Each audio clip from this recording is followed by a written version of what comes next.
Stocks at a record high, 401ks too, but how's the economy grading out? Not as strong. Also tonight, the president was involved in his son's misleading account of the meeting with the Russians. He weighed in, offered suggestion like any father would do.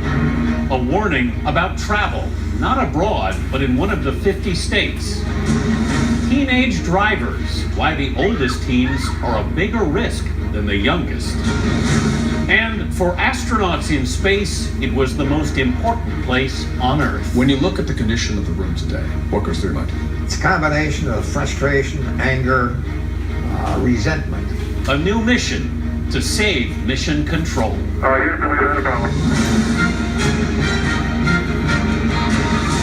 This is the CBS Evening News. Good evening, I'm Anthony Mason. On Wall Street, it was a day of high fives for 5 highs, 5 in a row, as the Dow gained 72 points to close at 21,963. Since Donald Trump was elected president on November 8th, 38 weeks ago, the Dow is up nearly 20%. In the first quarter of this year, the average 401k retirement account held more than $95,000. The average IRA, more than $98,000, both records. But Jim Axelrod reports the strength of the market may not reflect the overall economy. Late today, the Senate confirmed Christopher Wray as the new director of the FBI. The vote was 92-5. Wray succeeds James Comey, who was fired by President Trump because of the Russia investigation. And on that front, the story changed again today about that now infamous meeting with Russians at Trump Tower last year. The president's team has done a 180 about his role in a statement his son put out last month. Here's Jeff Pegues. A defamation lawsuit has been filed against Fox News for allegedly pushing a false story, in part to distract attention from the Russia investigation. Chip Reed is following that. The lawsuit claims that President Trump personally encouraged Fox News to publish a story that turned out not to be true. It claimed that a murdered Democratic National Committee staffer named Seth Rich was responsible for releasing the party's emails to WikiLeaks in 2016, and that it was not Russian hackers. The president's goal, the lawsuit says, was to help lift the cloud of the Russia investigation.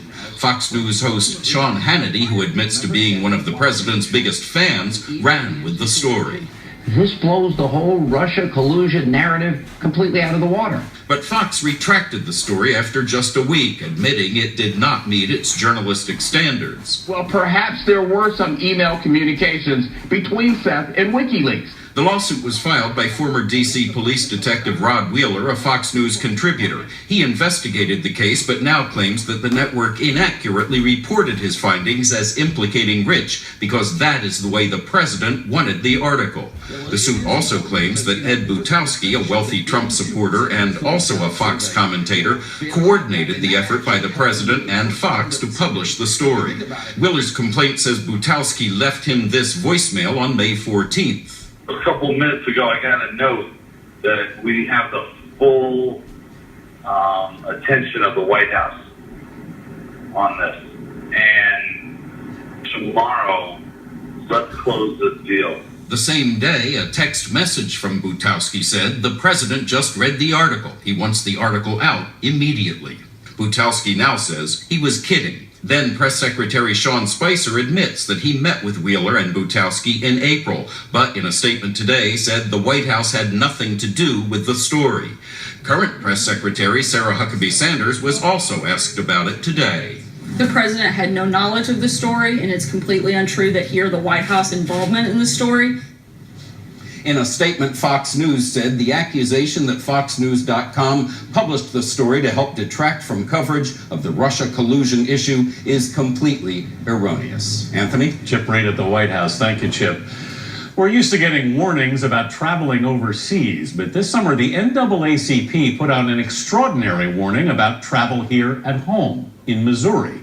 It advises extreme caution, saying travelers could be subject to discrimination and harassment. Jerika Duncan now on what's behind the warning. Turns out North Korea's missile launch last Friday night was a potential risk to commercial jetliners. The missile landed in the Sea of Japan, close to where an Air France plane from Tokyo to Paris had flown just minutes earlier. Today, Secretary of State Rex Tillerson repeated his warning to North Korea to stop its nuclear missile program. But he said the U.S. is not trying to topple Kim Jong-un.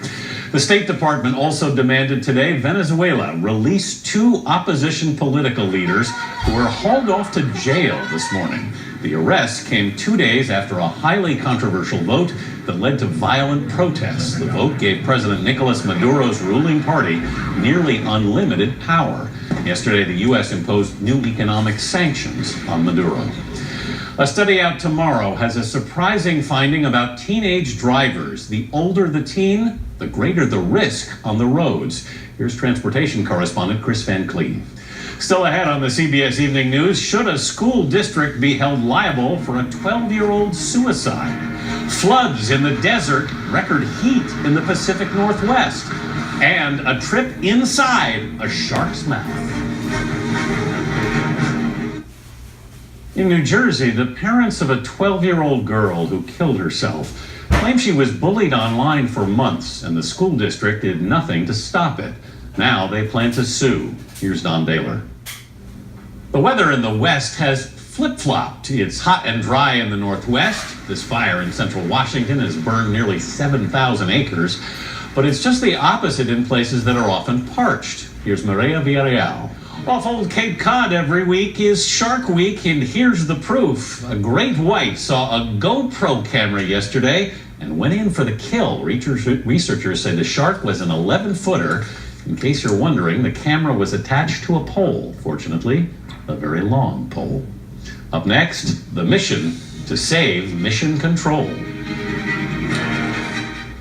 Hard to believe that the epicenter for America's manned space flights from 1965 to 92 is now a deteriorating wreck.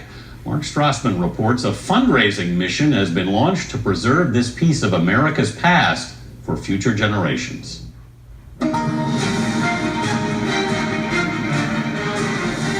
Terror in Barcelona. A van mows down pedestrians as attackers once again turn a vehicle into a weapon of mass destruction. Also tonight, a prominent Republican calls on the president to make radical changes. The president has not yet been able to demonstrate the stability nor some of the competence that he needs to demonstrate in order to be successful. The battle over Confederate monuments. When you look at it personally, what do you feel? I feel that the war continues. And amateur photographers promising the moon. You could be 2, you could be 92, you can use this app. The average Joe can become a scientist. This is the CBS Evening News. Good evening, I'm Anthony Mason. The images are graphic. A terrorist in a van mowed down pedestrians today for 7 city blocks in a popular tourist area of Barcelona, Spain. At least 13 were killed, more than 100 others injured. 2 suspects are under arrest, but the driver got away. Deborah Pata is in Barcelona. President Trump condemned the Barcelona attack and offered U.S. help. Mr. Trump is drawing fire, meanwhile, from some prominent Republicans. Here's Margaret Brennan. A new poll shows a majority of Americans, 62%, want Confederate statues to remain standing as historical symbols. 27% of those polled believe the statues should be removed because they're offensive. Manuel Bojorquez has more on this from Stone Mountain, Georgia. The captain of the destroyer USS Fitzgerald, 2 senior officers, and at least a dozen sailors are being disciplined for the horrifying collision that killed 7 sailors. It happened in June off the coast of Japan. Here's David Martin. The total eclipse of the sun is just 4 days away now, and an army of citizen scientists has been enlisted to track it on its journey across America. Here's Jamie Yukas. Terror in London. At least 4 are killed, many more hurt, in a car and knife attack outside the British Parliament. Also tonight, the president is briefed on intelligence gathered during the election transition. Democrats say the revelation to the White House was improper. So this is deeply troubling along many levels. Saving the bumblebee, why it's so important that we do. And hats off to Estella, getting a close-up look at the head of the Catholic Church.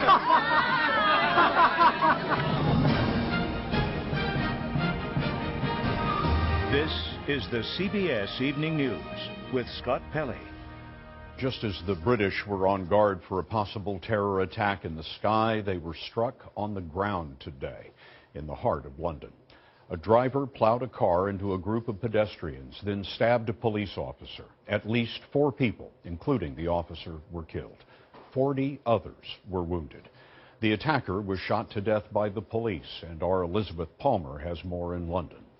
The president has said many times that he's had nothing to do with Russia, but it's getting harder for his former campaign chairman to make the same claim. Here's Jeff Begays. The Defense Department is investigating disturbing reports from Syria that an airstrike led by the U.S. coalition struck a school that was housing refugees near the city of Raqqa. More than 30 people are said to have been killed. This came as American helicopters dropped off hundreds of Syrian rebel fighters who will spearhead the battle to retake Raqqa, which is the ISIS capital in Syria. On Capitol Hill, Supreme Court nominee Neil Gorsuch wrapped up 3 days of testimony before the Senate Judiciary Committee. The panel will hear tomorrow from other witnesses for and against him. A committee is expected to vote early next month. Tomorrow, the House takes up the president's replacement for Obamacare, and the Republicans still don't have the votes to pass it. It is the most critical vote yet of the new administration, and the president and vice president spent today twisting the arms of conservative Republicans who still oppose the bill as written. Still ahead on the CBS Evening News, the plight of the bumblebee, now endangered in the U.S. And she had an audience with the Pope and stole the show. Not long ago, about half this country was buzzing with rusty-patched bumblebees, prodigious pollinators of many crops. Well, this week they became the first to land on the endangered species list, and Mark Strassman has our report. Today, dozens of survivors of the Orlando nightclub massacre and families of the dead sued the gunman's widow and the security company where he worked. They claimed that they could have stopped Omar Mateen before the attack. He killed 49 people last June. More than 50 others were hurt before he was shot dead by the police. In Boston, a pharmacist blamed for a deadly meningitis outbreak beat a murder charge today, but Barry Cadden was convicted of racketeering and could face decades in prison. The outbreak in 2012 killed 64 and sickened 700. It was traced to fungus in drugs mixed in filthy conditions by the New England compounding pharmacy which Cadden owned. Chuck Barris produced 2 of TV's most popular game shows, The Newlywed Game and The Dating Game. But he's best known as host of one of the most bizarre shows ever to hit the airwaves, The Gong Show. Truly awful amateur acts competed for a prize of $516.32 if they could avoid the gong. Chuck Barris died yesterday. He was 87. Up next, audience participation at the Vatican. Our cap to the broadcast tonight is the one worn by the Pope. It's called a zucchetto, from the Italian word for pumpkin. And for a little girl today, it was irresistible. Here's Seth Doan in Rome. As Pope Francis leaned in for a kiss, 3-year-old Estella Westrick went for his skull cap. It happened too fast for her dad, Scott, to stop her. She does whatever she wants. The Westricks are in from Atlanta, and Mom Alexis was back at the hotel. The first thing she told me when she came in the door, she says, "Mommy, I saw the Pope. I got his hat." They'd lined up for hours with a family friend who posted the video on Twitter to try to catch Pope Francis after his weekly audience. We saw how this independent 3-year-old does her own thing, whether taking a skull cap from a pope or a phone from a reporter. What do you want? Can you... Greg Burke, the head of the Holy See press office, says the Pope loves these unscripted moments. Obviously, the Pope is not a regular guy. He's the Pope. But in as much as possible, I think he wants to deal with people as if he were. That's certainly how Estella dealt with him. Tell me about taking the Pope's hat, Estella. It was good. It was good? Mm-hmm. Was it a surprise? Did you surprise yourself? Yeah. Why'd you do it? I don't know. No? Did you think it was funny? Yeah. Apparently, the Pope thought so too. Seth Doane, CBS News, Rome. The moral? You can't keep the Pope's hat if it's Lent. And that's the CBS Evening News for tonight. For all of us at CBS News all around the world, good night.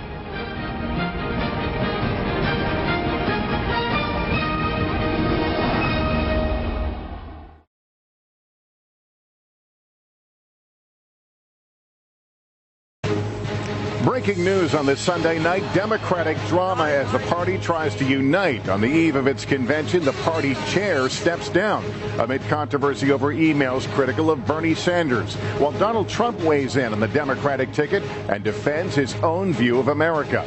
Firefight, the battle to contain a massive wildfire in California that has exploded in size, destroying homes, threatening thousands, and smothering much of the region in smoke and ash. Preventing Alzheimer's, exercising the brain to ward off the disease. Tonight, the promising new evidence that it may really work. And the new hacking threat, how criminals are now catching up to the newest identity technology. How vulnerable are your fingerprints and eye scans? Nightly News begins right now. This is NBC Nightly News with Lester Holt, reporting tonight from the Democratic National Convention in Philadelphia.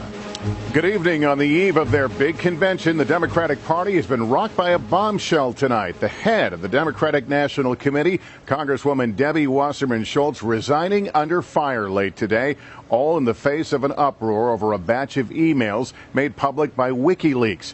Those emails are breathing new life into lingering tensions from the Bernie Sanders-Hillary Clinton primary battle. Tonight, the turmoil is rapidly eroding the image of unity that Democrats were hoping to project here this week. NBC's Andrea Mitchell has late details for us. North of Los Angeles, an army of firefighters is struggling to contain a huge wildfire that has forced at least 1,500 people to evacuate their homes, and it still poses a very big threat this evening.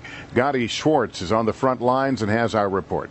We're back now with an intriguing development in the battle against Alzheimer's disease. There has been a debate for years about whether brain exercises can help ward off the disease.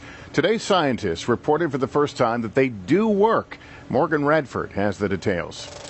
Just ahead for us tonight, as our fingers and eyes replace security passwords, how the hackers are keeping right up with the newest technology. A big business deal to tell you about tonight. Verizon will reportedly announce tomorrow it is buying Yahoo for about $5 billion. Verizon has been moving to expand the digital content and advertising part of its business. It bought AOL last year. And on our computers and elsewhere, who isn't fed up with all those security passwords and PIN numbers we're forced to remember and constantly change? Well, newer technology that uses fingerprints and scans of our eyes offers an easier way to keep your information secure and is becoming more widely used. But as Olivia Stearns reports, wouldn't you know it, the criminals are catching on to that as well. Still ahead tonight, the unique perspective on all of this from a woman who's been a delegate to these conventions for more than 6 decades. Finally tonight, not all the best stories from these conventions come from what happens up in that podium. Just ask someone who's about to attend their 16th Democratic National Convention. She's an 85-year-old superdelegate from California who's been coming to these things since Adlai Stevenson was first nominated. This is President Rowe in my den. Roz Wyman vividly recalls her first Democratic convention. Well, it was 1952, and I was very excited. I was was a 22-year-old at that time. I was the youngest person in the convention hall, and there was a little fuss over that. She hasn't missed a convention since, except one, the raucous 1968 gathering in Chicago. My husband went, and he kept saying, "There's rioting in the streets. I'm glad you're not here." This week will mark Roz's 16th convention. She's seen a lot of history along the way, and this one she knows won't disappoint. What would it be like to hear a woman nominated as the Democratic nominee? It means more than I can possibly describe.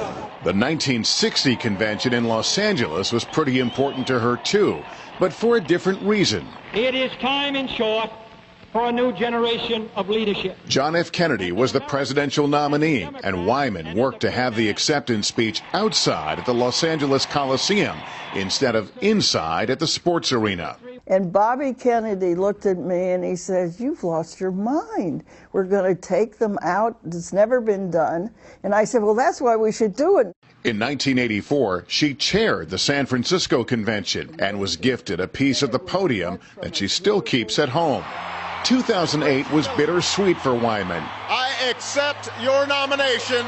She had hoped it would be Hillary Clinton accepting the nomination. We didn't make it in 08. I was excited for Obama, and I loved him as a president. In 16 conventions, this 85-year-old has left her mark in many ways. But what happens this week, she believes, will be hard to top. You want us to look back and see this as a historic? Well, it's historic automatically because of Hillary, but I would like it to reflect the beliefs of our party and what she believes in. She is like a walking political history book. We'll, of course, be here all week to bring you the happenings here at the Democratic Convention, but for now, that's going to do it for us on a Sunday night. I'm Lester Holt. For all of us at NBC News, thank you for watching, and good night from Philadelphia.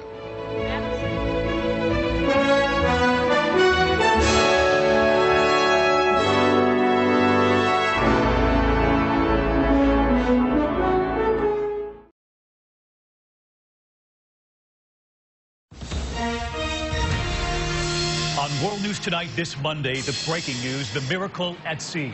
A Marine helicopter crashes into the ocean carrying more than 24 U.S. sailors and Marines. Tonight here, the incredible rescue. Martha Raddatz standing by live. On this Labor Day, the severe weather hitting tonight, the tornadoes, high winds. This is the view through the windshield just as millions head home after the holiday. Ginger Z is right here. An ABC News investigation tonight sneaking into America. Brian Ross on the 6,000 foreign nationals who arrived here and who have now vanished. And first day, America's future smiling back at us tonight. Hi, David. Kindergartners across this country with the one thing they're most excited about. It turns out we're all starting something new. From ABC News World Headquarters, this is ABC World News Tonight with David Muir. And we begin tonight with that developing story, word of a crash at sea and a stunning rescue. A Marine Corps helicopter, 25 sailors and Marines going down in the Gulf of Aden off the coast of Africa. All of them survived, and ABC's chief global affairs correspondent Martha Raddatz leading us off tonight. Martha, good evening. We're going to turn now to the other developing headline tonight. Millions of Americans driving home after the holiday weekend, back to work, back to school. But first, driving through some horrific weather. Take a look at this tonight. Golf ball-sized hail pounding cars in Kansas, leaving a lot of damage in its wake. And there was this, a shelf cloud signaling storms moving in over parts of Iowa, 80-mile-per-hour winds right behind it. And just take a look at the weather wall tonight. Every dot up there on that map, a burst of severe weather reported on this Labor Day weekend. More than 180 reports of severe weather, and tonight there is more on the way. Reported tornadoes touching down today, and this evening millions in the storm zone before it's done. ABC meteorologist Ginger Z tracking it all. We're going to turn around the world tonight into a new crackdown this evening aimed at stopping budding terrorists in their tracks.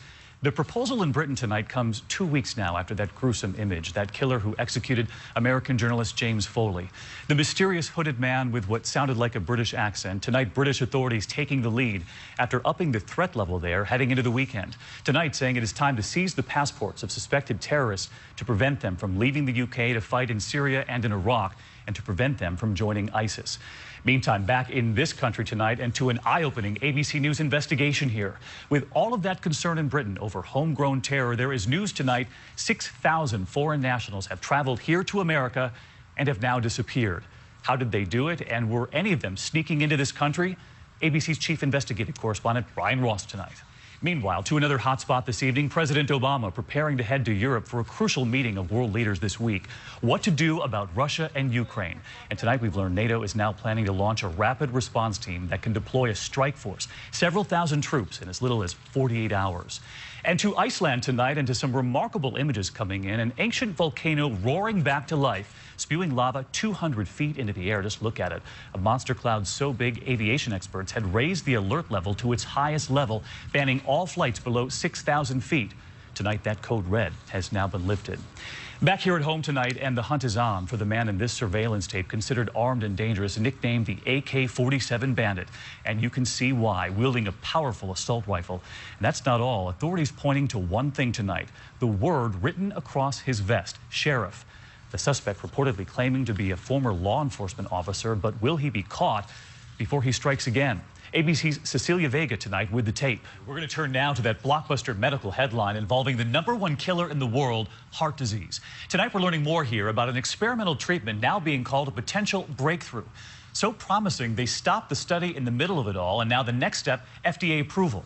Let's get right to ABC senior medical contributor Dr. Jen Ashton. And Jen, you were telling us in the newsroom, this is a big deal. And tonight, as America heads back to work after Labor Day, we're not heading back to a paycheck like this one. One of the biggest endorsement deals in sports history, NBA star Kevin Durant, our partners at ESPN now reporting that Nike is offering Durant $300 million over the next 10 years to stay on. The deal negotiated by superstar Jay-Z's company, Roc Nation Sports, just as Durant was considering leaving Nike for another sportswear company. Durant tweeting today, excited and humbled to sign back with the swoosh.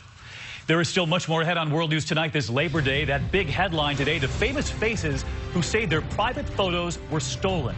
So tonight here, we ask, how safe are your photos on your computer? The answer is eye-opening.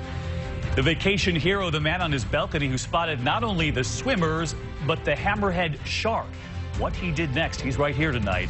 And you've got to stay tuned for this, America's Future Tonight. Kindergartners from all over this country getting ready, and what's the one thing they're most excited about? They made us laugh. Well, perhaps you read that headline today. Some famous faces saying their photographs were stolen, hacked.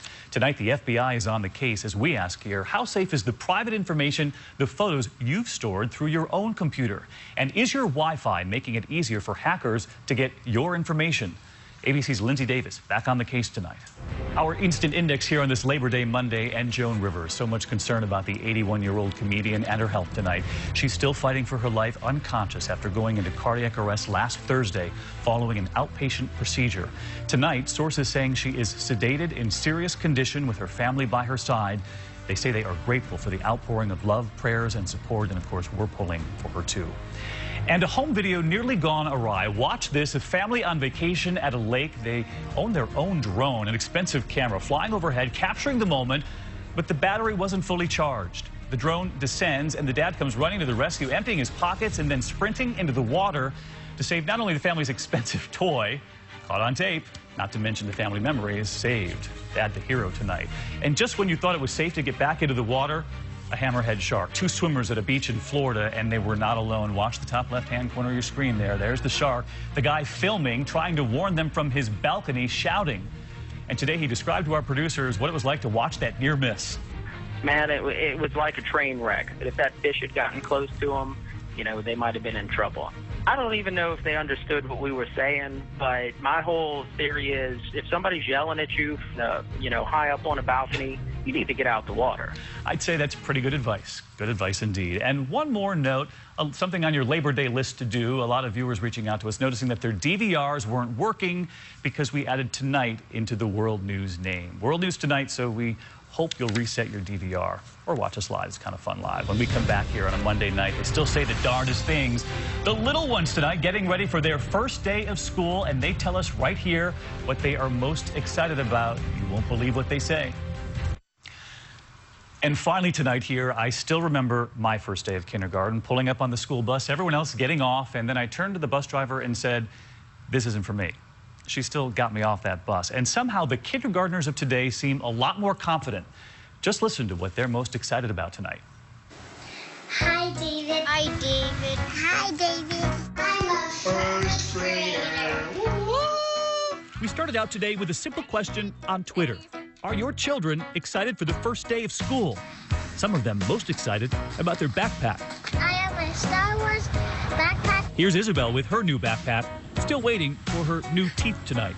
And there was Dahlia, who's not entirely ready. Hi, Robies. Tonight, as you can see, I love sparkles, and I need to get new shoes. And we love Jonah, future astronaut. I can't wait to go to kindergarten. This is my pants. This is my sweater. This is my backpack. And this is my water bottle. Ta-da! And Jonah's not alone. 3.7 million kindergartners going to public school this year. Start saving for college. Jonah's graduating in the year 2027. And we did the math today. That means 2,340 school days before he graduates. And then there was Jalea, from Rochester, New York. She took us to the end of the driveway, where she'll be tomorrow morning. I wait for my bus. And tonight, we haven't forgotten all of those pre-Ks out there getting started too. And just listen to how Evan answered this. Are you excited? Are you happy? Sure. The future tonight.